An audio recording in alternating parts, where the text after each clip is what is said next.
Hello students, good morning. आज मैं पीछे में पढ़ाए गए पाठ जो कि बीए पार्ट 2 सब्सिडरी से संबंधित था और आप स्मरण किया जाए, हम पेपर 2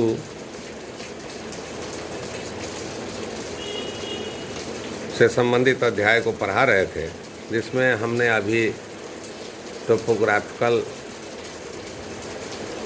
एवं डिनामिकल एस्पेक्ट ऑफ माइंड के बारे में बताया था। अब उसी पाठ को आगे बढ़ाते हुए आप लोग को हम बताएंगे कि साइकोपैथोलॉजी ऑफ एवरीडे लाइफ के बारे में, कि साइकोपैथोलॉजी ऑफ एवरीडे लाइफ क्या है। फ्राइड ने बहुत ही स्पष्ट बात बताया कि अचेतन मन का बहुत बड़ा भाग है और हम लोग बहुत सी गलतियां या हमारी जितनी भी दमित इच्छाएं रहती हैं उसको अचेतन मन में हम लोग ढकेल देते हैं और मौका पाकर हम लोग उन इच्छाओं की पूर्ति किया करते हैं। उसी क्रम में उन्होंने साइकोपैथोलॉजी ऑफ एवरीडे लाइफ की भी चर्चा की थी कि दैनिक जीवन की मनोविकृतियाँ, अभी हम लोग उसके सबसे पहले उसके स्वरूप नेचर के बारे में जानेंगे। इसके बाद फ्राइड के अनुसार से उनके जो प्रकार हैं, विभिन्न प्रकार की चर्चा करेंगे। तो सभी मानव के जीवन में ऐसा होता है कि हम कुछ न कुछ बातों को भूल जाते हैं। व्यक्ति के मन में बहुत सी इच्छाएं उत्पन्न होती हैं, सारी इच्छाओं को हम पूर्ति नहीं कर पाते हैं और उसे अचेतन मन में ढकेल देते हैं और उसे हम भूल भी जाते हैं। भूलने के बाद कौन सी प्रक्रिया होती है, इसकी विशद व्याख्या मनोविश्लेषक फ्राइड ने की और साइकोपैथोलॉजी ऑफ एवरीडे लाइफ के आधार पर उन्होंने कई प्रकार की गुत्थियों को सुलझाने का भी प्रयास किया। भूल में कई भूलें ऐसी होती हैं जिसे हम कुछ याद करने पर, मस्तिष्क पर जोर देने पर हमारे मेमोरी में चली आती हैं, मेंटल लेवल पर वो वापस चली आती हैं। लेकिन बहुत सी ऐसी भूलें होती हैं जो वो याद नहीं आती हैं और कुछ क्रिया के कारण, कुछ करते वक्त हम ऐसी गलतियां करते हैं जिससे वो लगता है कि जिन इच्छाओं के अचेतन मन में ढकेल दिए जाने के कारण वह अनकॉन्शस में रिजर्व रहते हैं, वही दूसरे रूप में भेष बदलकर अपनी इच्छा की पूर्ति करते हुए पाते हैं। तो ये जितने भी एरर होते हैं, वो कोई भी एरर फ्राइड के अनुसार अनपर्पसफुल या संयोगवश ही नहीं होते हैं, बल्कि उनका कहना था कि हर एक अचेतन मन की इच्छाओं का, हर एक गलतियों का कुछ न कुछ कारण होता है, सिग्निफिकेंस होता है, काउज होता है और उसका विश्लेषण किया जाए तो इसकी पुष्टि भी होती है। जब अचेतन मन में दमित विरोधी विचारधाराएं, अतृप्त इच्छाएं या विशेष एग्रेसिव टेंडेंसीज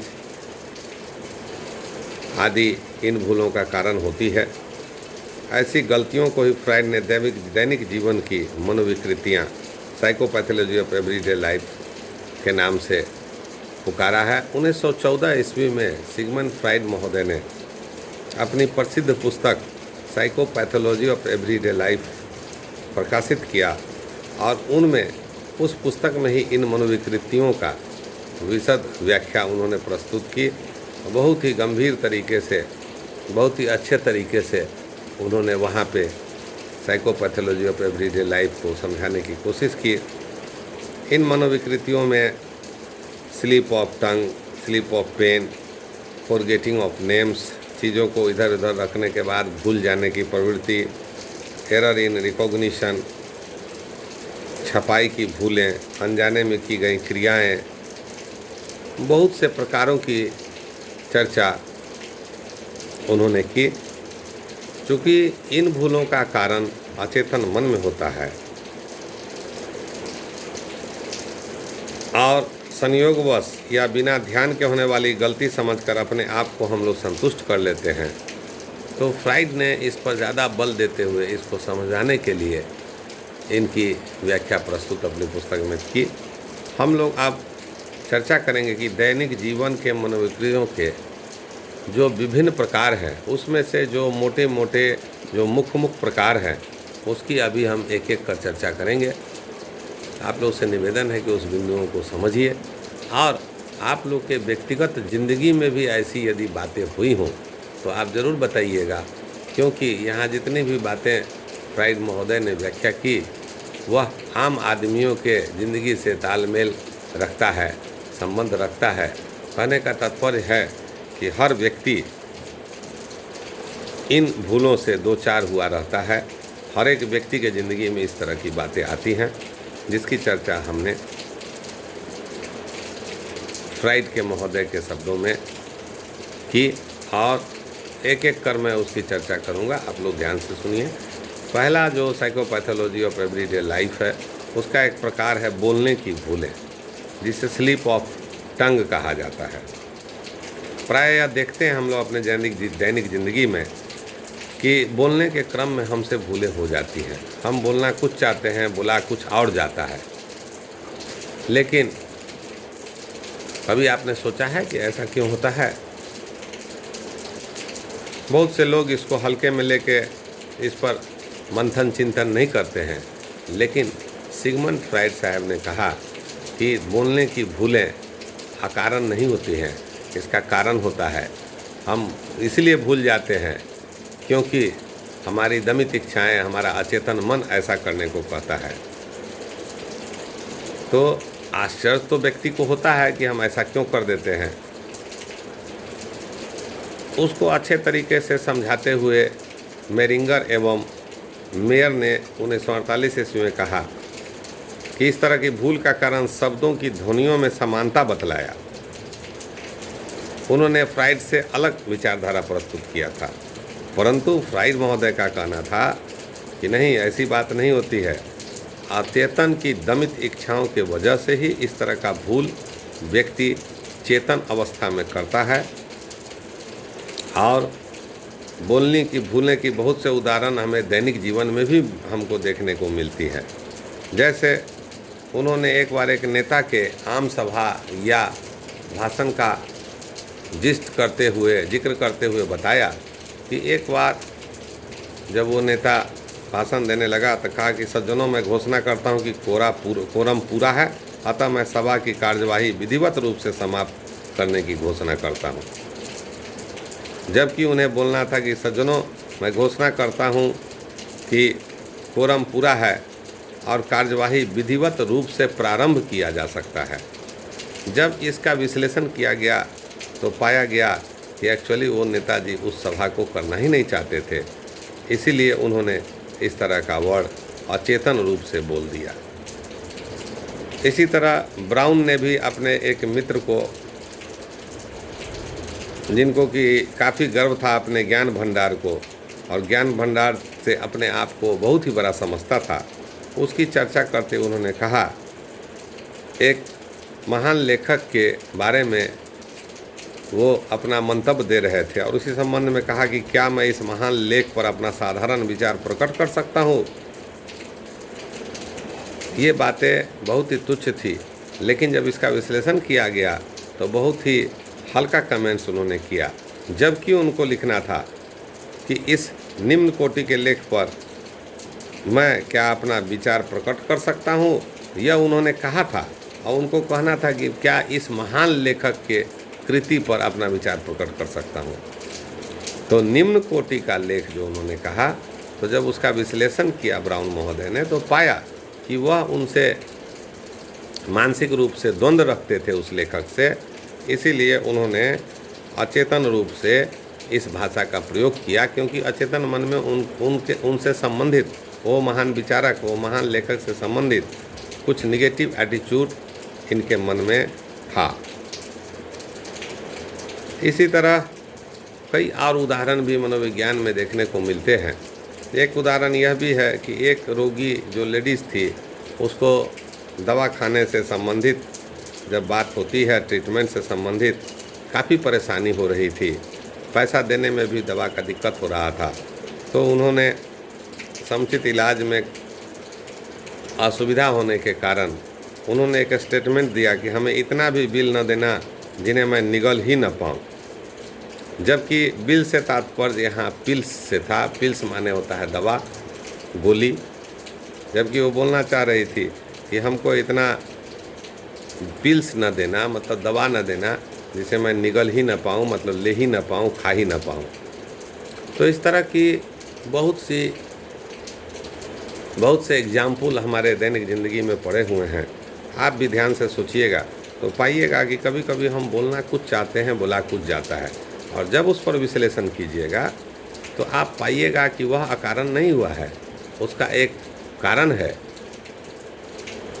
हम जो बोलना चाहते थे वह वास्तव में हमारे अचेतन मन में कहीं न कहीं दमित इच्छा ही था, हमारे मन में कहीं न कहीं वो रिजर्व था, और चेतन में वह किसी विशेष कारण से मौका देख के प्रकट हो जाता है और हम लोग जो है वैसा बोल देते हैं।